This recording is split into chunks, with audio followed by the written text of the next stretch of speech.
You're damned if you do, you're damned if you don't. Because if you're a woman and your career is more expendable, then you're the one that gives up your career. Honestly, after my first season, I really thought to myself, like, I know I need to do another couple of seasons to get the most out of this experience, but like, I don't actually know how I'm gonna do this because this has been really, really hard. And I felt like I lost some time with my family. First-time home buyers, it's a whole new thing. What tips and tricks do you have for couples who are first-time home buyers about prioritizing what they want? The reality is in some cases, there's one person in that couple that will never, ever be able to make a decision. Some of these marriages do not survive, almost don't survive these renovations. What do you find couples disagree on most when it comes to real estate? That's such a good question. I've had several couples that disagree on. Kirsten Jordan, thank you so much for being here. Thank you for having me. This is so fun. Of the Kirsten Jordan Team. Exactly. And $1 Million Listing. Well, the Kirsten Jordan Team, as I was saying, it's kind of like, how many brands can you have under a brand? So at this point, we're the Kirsten Jordan Team. We're using the name, and that's where we are instead of reinventing the wheel. Love it. Tell me how you got into real estate.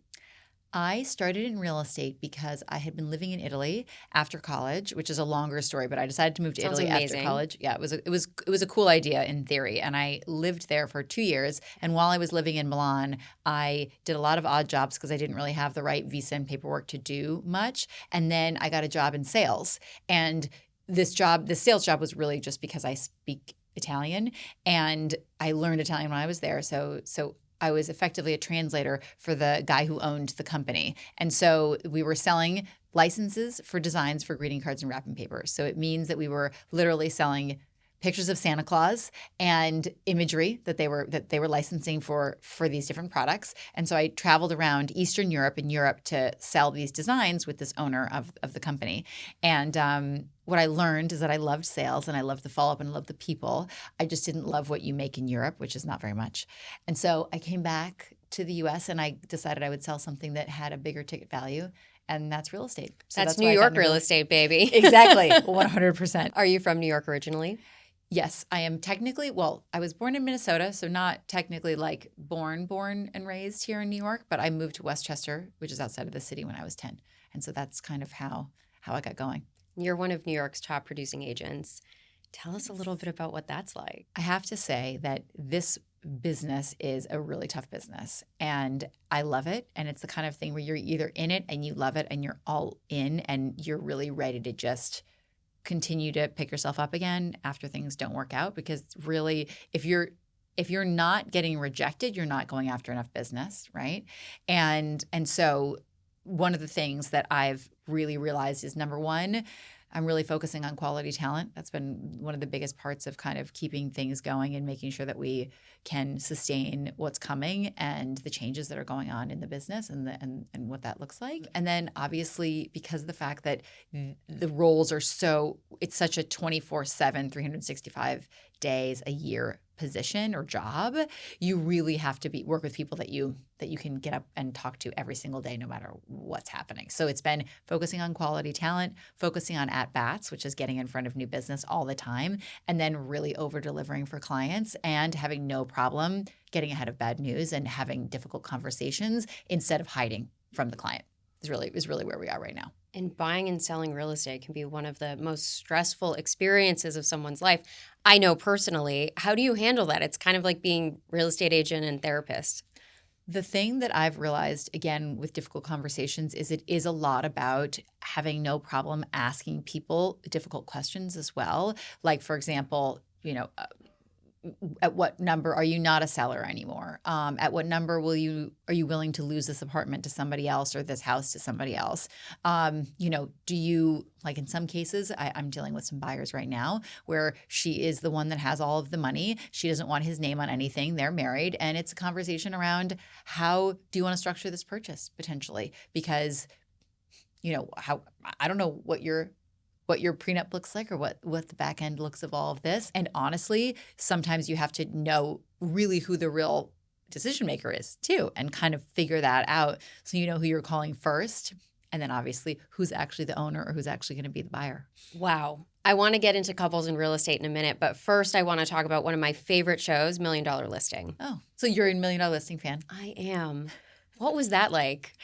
So what's so crazy about filming for Million Dollar Listing New York is that I had never been a reality television person from the perspective of really watching reality TV. And when I was casting for the show, the opportunity came to me out of nowhere where I was really thinking that I needed to find a way to either re-engage myself in the business or do something to kind of really push myself forward, because I'd been in the business for almost a decade. My son was, I'm trying to think. I think I had like literally I had just had my son, and he was a couple of years, so just had him 2 years old. My youngest of 3, and this text came in from a casting person. I don't even think she was a casting director. She was like the casting assistant, and she said, "Would you be interested in casting for $1 Million Listing New York? How was your year this year as far as real estate's concerned?" And I literally saw this text message and thought, well, I've been discovered. This must be my calling of why I've been meant to still be in this business after a decade, even though I kind of don't know where I am in this, because I just had my third child. I felt like I was drowning. I was on a team. I didn't have anybody working for me. It was just such a slog, and it was so hard, and I hadn't found my way, and I was still doing business, and I was still really busy, but I couldn't get my head above water as to like really figure it all out. And casting for this show kind of made me realize that maybe the reason I was meant to stay in the business was actually a larger purpose. And maybe it has to do with me being in front of people that are my generation, educating them about real estate, and effectively getting out there and being somebody who is an expert in the field and has seen a lot, because I got into the business when I was 24. So it was a moment for me where I said, I think this is what I'm actually meant to do and why I'm still here. And so I cast for the show, and I didn't even think about it from the perspective of like, I hope I get this. I'm begging and praying for this to happen to me. I really thought they really are lucky to have me. Nobody like me wants to do this kind of thing. And since then, nobody like me does do this kind of thing. And if they get me, they're super lucky. Otherwise, it'll be something else, and I'll be on some other television show in some other capacity. And then the rest is history. And I did the last season of $1 Million Listing New York before they took it off the air. What was it like filming a reality show? That is a real pivot from day to day, right? Absolutely. Especially since I'd never really watched reality television, so I wasn't really familiar with kind of the stakes that it took. And I never started watching reality TV. So everything I did was basically just based off of what felt real and normal to me. Did you watch $1 Million Listing though when you were on it? I haven't watched every episode fully of myself on it. I actually was planning on doing it over the summer, just to give myself a moment of seeing Absolutely. it. With your kids. Yeah, with my kids, and my kids enjoy it, like the bits and pieces of it, because obviously they're on the show a little bit themselves. Yeah. But what's so weird about filming reality television is obviously $1 Million Listing New York was effectively supposed to be kind of like a docuseries that had a reality base to it. So the idea was really supposed to be about business. Even though there's drama and there's some personal, it's really supposed to be business focused. And what I realized from the filming was like, obviously, business was the way to tie everything back, but there was an element where you did have to come up with something to really make the stakes a little bit higher. And that's where I struggled probably the most with filming, because honestly, filming is really exhausting. I was the first female, so the first person who really had to deal with true wardrobe, hair and makeup, all of those things. And I had an amazing crew and amazing producers, and they were just so supportive and so amazing at really pushing me to just be myself, which I thought was really, really important.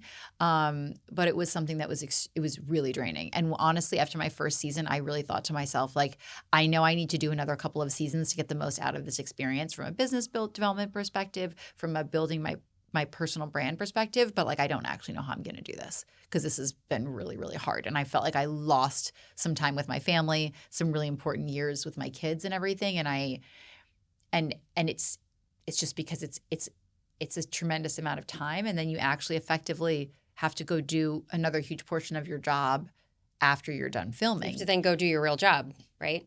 Even if you do a lot of the real stuff even if you're dealing with your real clients and real stories, you still, they're not capturing every transaction that you're doing. To actually make a living selling real estate, you have to do more deals than you do on the TV show. And are the deals on the show real deals? They are. The reality is with reality TV, I haven't been on a more conflict-based show or anything that really is the stuff that we're seeing out there now, but it was real. It's hard to make up stuff at that level. And honestly, I don't even know what I would have done if it had to be all fabricated or fake. Are you going to do another real estate show? If it was the right fit, I would totally do it. I'll tell you in very transparency, I don't get any phone calls from any of the casting people to do another show.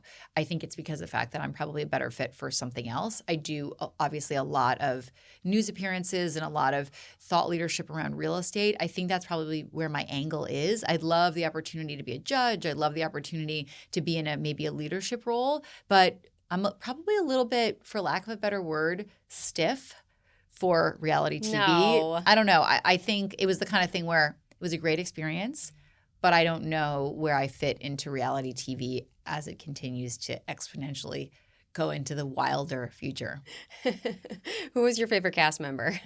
I mean, my favorite cast member is me, to be honest with you, because I feel like I did a great job. As far as a co-cast member with me, I have a real respect and love for Steve Gold because I do really believe he's truly a real agent day to day and like really enjoys being an agent. He's the only person I feel like that I can think of on the show that truly like is a great broker and loves being a broker. And obviously he does really high-end stuff, and I know he does other stuff outside of the business, but I really respect that about him because he really has an incredible business too. We're at Corcoran together now, and I have a lot of respect for him. And then I have a good relationship with Ryan, pretty great relationship. And I love Amelia, and they're super, super special. And I admire the hustle so much.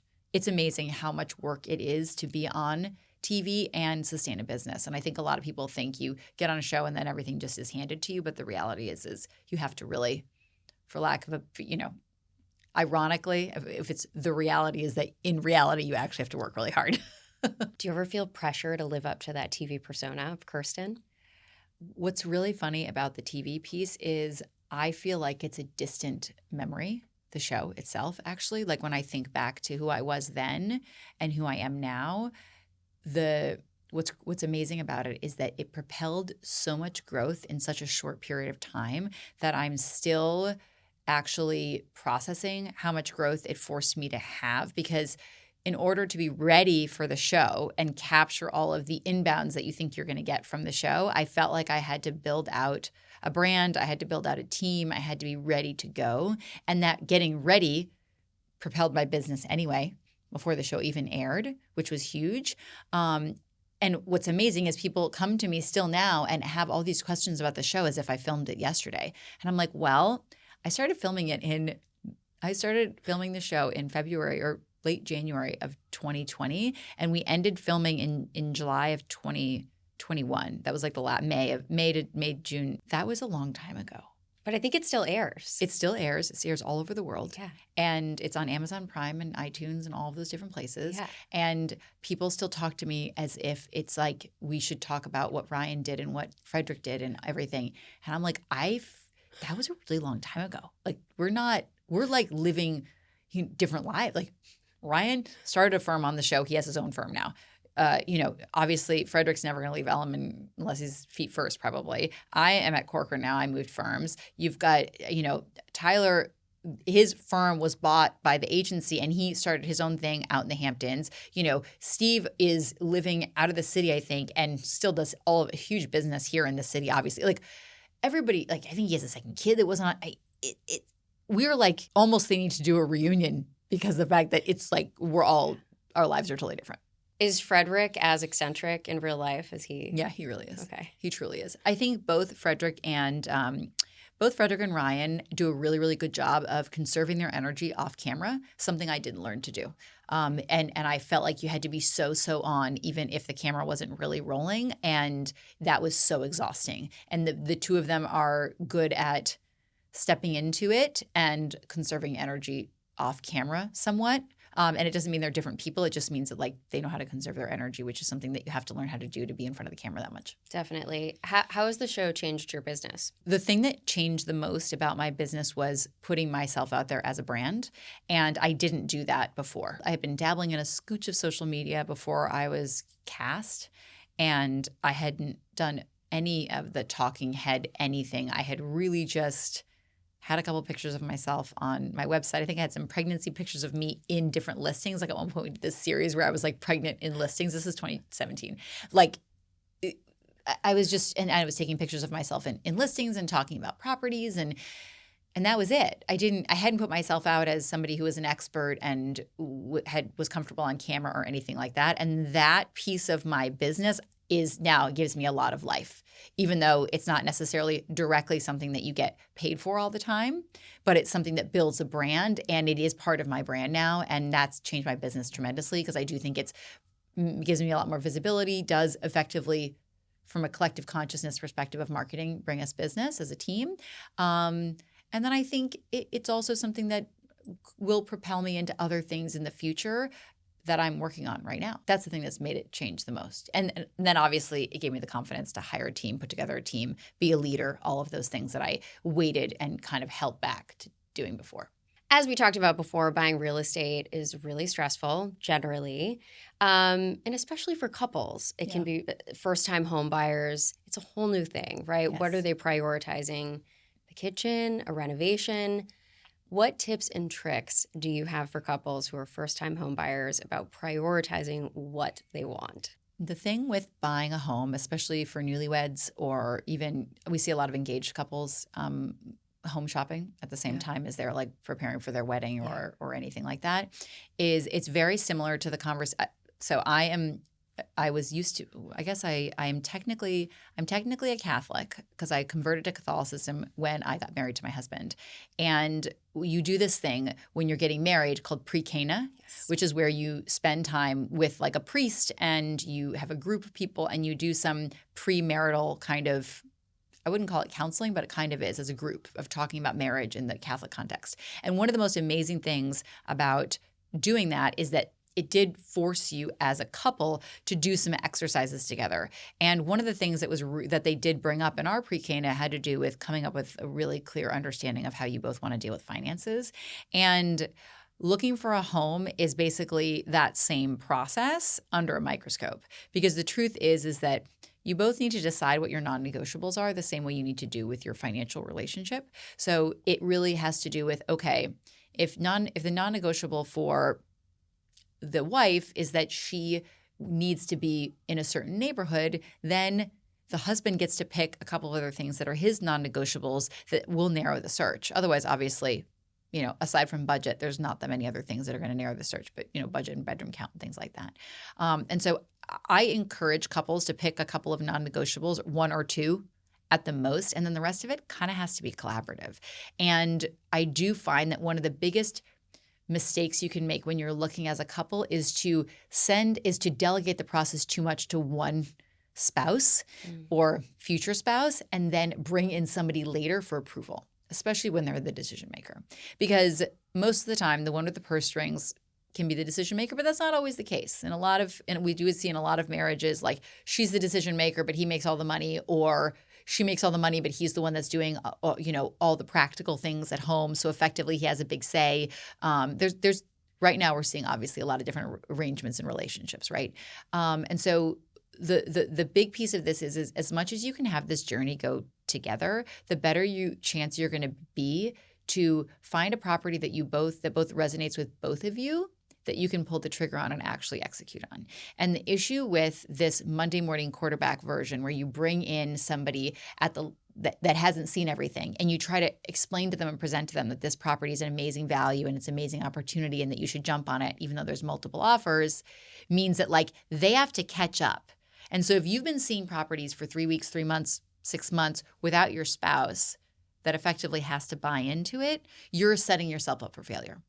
And so one of the biggest, most important things is really kicking that process off together, really, again, coming up with non-negotiables, and then like living it together. And the same way it is with finances, like communication makes a huge difference in that. How should couples practically go about deciding what is most important to them?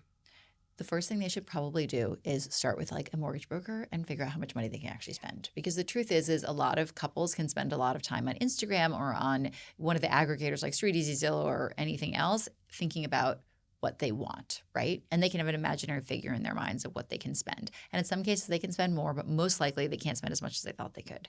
And they need to look at the monthlies and the carrying costs to see what their monthly carry is going to be, should they look at certain properties. So I would really recommend talking to somebody and getting a real idea of what you can spend and what that monthly number needs to look like for you. And then understanding, insurance costs and all the other pieces of home ownership. and then sitting down together and talking about what really matters, taking a look at what's out there on the marketplace and start talking about realistically what makes sense. Because the truth is without those numbers, it doesn't really matter what you both want, because you probably both want something you can't afford most of the time, especially when you're a young couple, unless you're like really lucky. So it's important to kind of start there. How can couples decide on location, especially if one wants to stay in the city and one wants to move to the suburbs? This is actually one of the biggest couples issues in New York City that I find is there's a lot of couples that are ready to leave the city. Yeah. What's funny is I feel like men are kind of, especially when you have double income families, I do find that in general, men are more eager or more willing to leave the city because the fact that effectively like they'll still get to be in the city a lot more. And a lot of the time, as a generalization, women either, in some cases, I would say not all cases, as we know that there's a lot more higher income mothers out there. It's kind of like you're damned if you do, you're damned if you don't. Because if you're a woman and your career is more expendable, then you're the one that gives up your career and is outside of the city and has to come in and see your friends, which is what happens a lot. Or you have to go to part-time and it hurts your career because you can't come in every day of the week and you want to be with your kids and see them enough, which is one thing. And then, or the other piece is that then you are the mother who is commuting every day. And it means that you lose that extra time with your kids if you have to come into the city.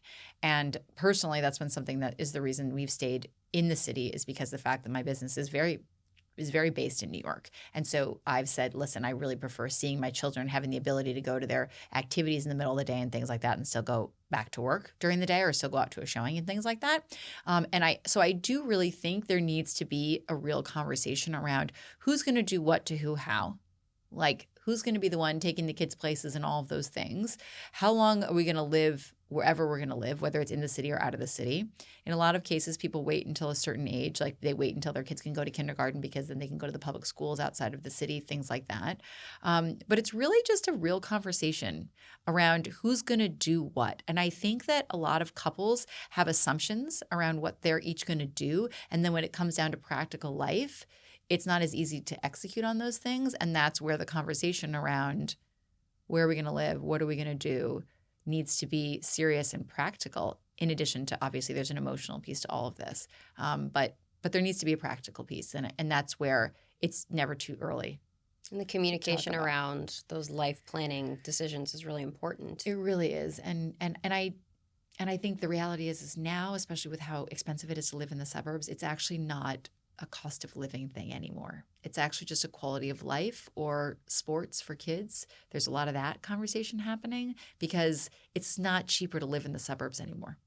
And I know you're raising your kids in the city. I'm raising my daughter in the city, and it is a very different lifestyle than her friends in the suburbs. It's very different. And I question it still because now I'm at the point where it's starting to really affect me, the a la carte sports. It's really starting to affect our family.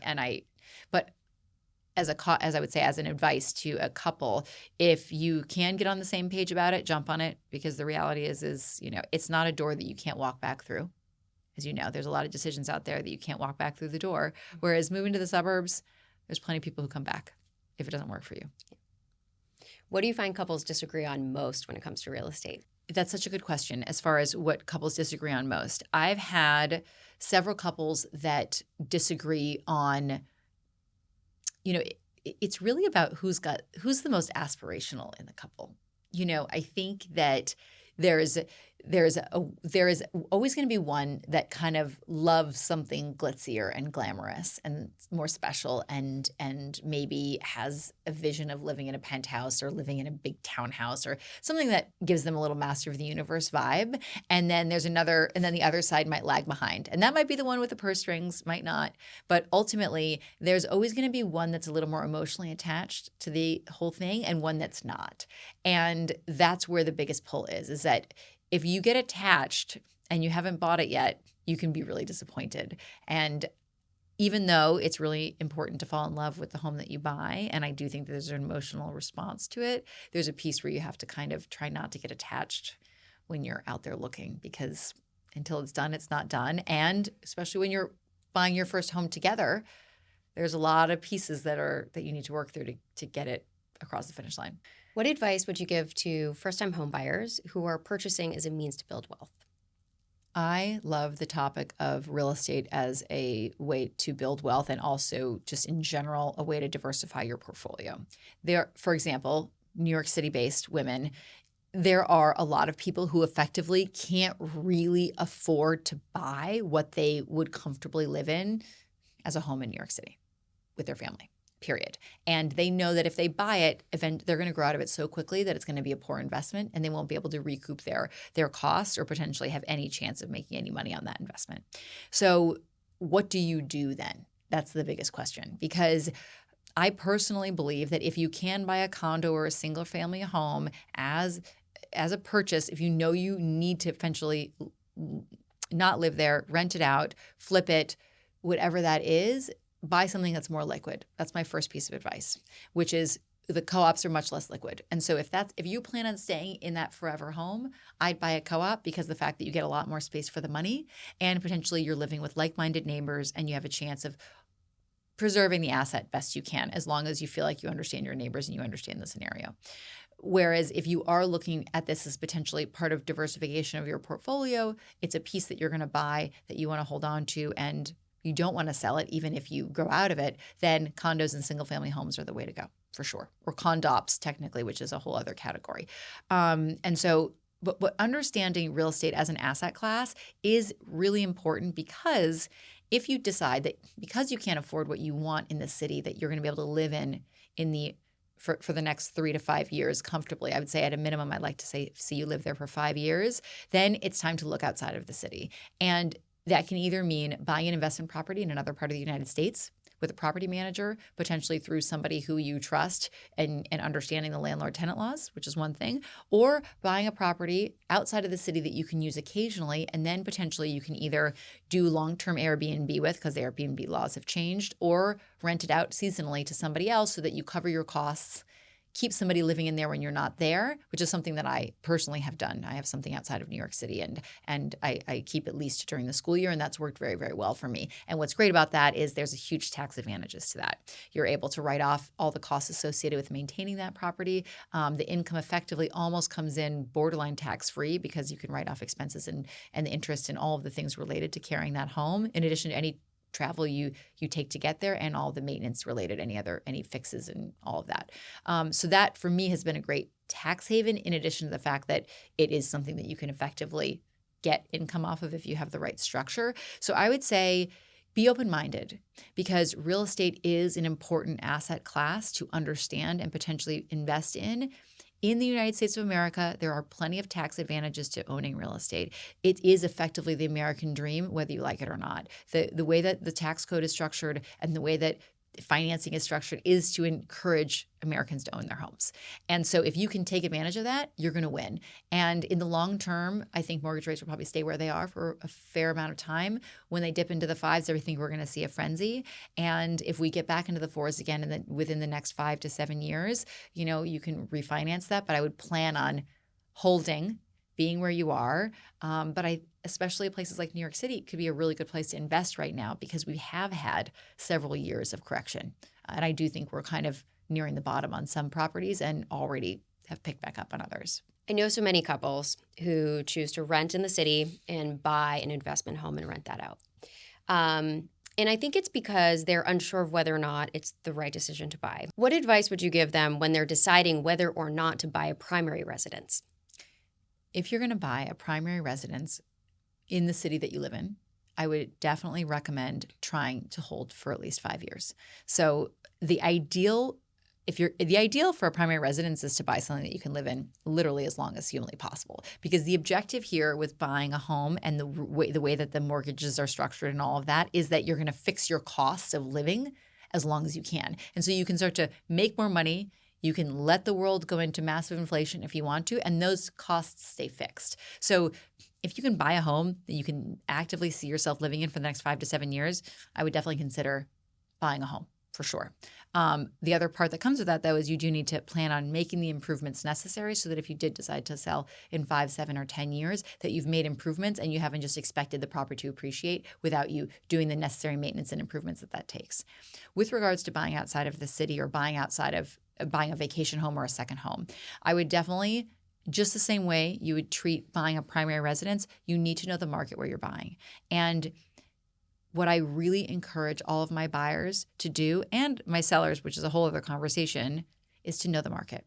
Know your market cold, because the truth is that as much as you can do the numbers with an algorithm or with Zestimate, if you learn the market, you will make a much better decision for the long-term investment of owning that piece of real estate than if you just rely on numbers or just rely on somebody else to make that decision for you. Because the truth is there are so many nuances and things are so localized that you most likely, with the right education, can probably make the best decision. And I would always caution as a buyer to buy the best asset you can at a fair price. Like, you want the smallest house in the best block or the best asset at a fair price, instead of buying something that's really not great and getting the best discount. Because most likely, if you need to go sell that in a bad market, you're going to have a much harder time than if you buy a really quality home that's at a fair value and you can sell that in any market.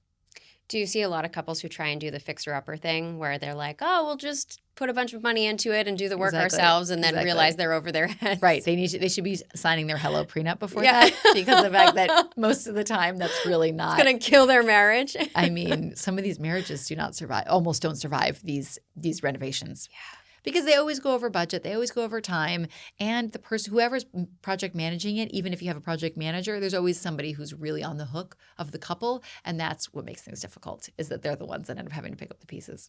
How do you handle a situation when a couple doesn't agree on what they want with real estate? Well, my job obviously is to sell real estate, and that's how I make a living. That being said, I never want to sell something to buyers that I don't think I could ever resell. So there's a couple different ways to deal with this. Obviously, one of my biggest jobs is being a therapist to couples, because the fact that we deal with so many buyers that are couples that are buying homes or selling homes, and it goes both ways. Whereas sellers and buyers, you can have couples issues in both ways, where either, there's one person who's more attached to the sale and the price than the other one, and the same thing goes on the buy of them being more attached to the property or not. But what I really focus on is honestly trying to figure out the why of why they really can't agree on it. And in some cases, it actually has to do more with conflict between the two of them and less about the actual apartment or the property. There's objections that we can overcome easily in a lot of cases that they're making up in their head, especially the one that's having the most difficulty. And then the other part of this is figuring out who the actual decision maker is. Because in reality, sometimes the one who isn't going to make the decision is the one that's the most vocal. And frankly, at some point, it doesn't matter. If you're not the one that's going to make the decision and you're going to be pretty fine wherever you are, let's focus on the one that's making the decision and let them get it across the finish line. Because the reality is in some cases, there's one person in that couple that will never, ever be able to make a decision. And they will never be happy. And that's not my problem. So at some point, we just have to let it go and let the decision maker make the decisions. Yeah. That's when you send them to a therapist. Exactly. And then that's when we send them to the whatever, $1,000 an hour, $500 an hour. Okay, I have some rapid fire questions for you. Okay. Townhouse or condo? Condo. Favorite neighborhood in New York? Riverside Drive. Why? I live on Riverside Drive, and so I just love it up there. I'm up in the hundreds, and it's just amazing. Best restaurant in New York? I love this restaurant called Gennaro, which is on the Upper West Side. It's like a hole in the wall, and there's still cash only Italian food, and I love it. I mean, there's so many fancy, amazing restaurants in New York, but I love that one. Those are the best. Yeah. Frederick or Ryan? Ryan. Dream home feature? Walk-in closet for her, as in me. What about shoe closet? Shoes. Truly. I mean, shoes, and I'm like a real clothes horse. So for me, it's like I need the whole thing. Coffee or tea? I drink coffee, only espresso, but I should drink tea. And so when I have tea phases, I'm a better person. But I'm still on coffee right now, so there we are. Best advice you've ever received? The best advice would be to be the person you want to be 5 years from now. So if you can envision whatever that is and focus on being that person today, instead of saying, oh, I'm going to do that then, that's probably the best advice I've ever gotten. Life in Italy or life in New York? Oh, life in Italy is so good. Career in New York is great. Life in Italy is amazing. Where can listeners find you? I love my Instagram. I keep doing a lot with that, which is Kirsten.Jordan. There's also a Kirsten Jordan Team email, which is the Kirsten Jordan Team. And then we've got a nice little TikTok, which is Kirsten.Jordan, and then on YouTube, which we keep building out YouTube. It's such a way of the future, and I think I'm hoping to continue to get out there some stuff up there. We have some really nice neighborhood stuff on there, which we've taken some time to produce, and then there's some other how-tos. So I'm looking forward to building that out more. Well, thanks so much for being here. Thank you. This was so fun.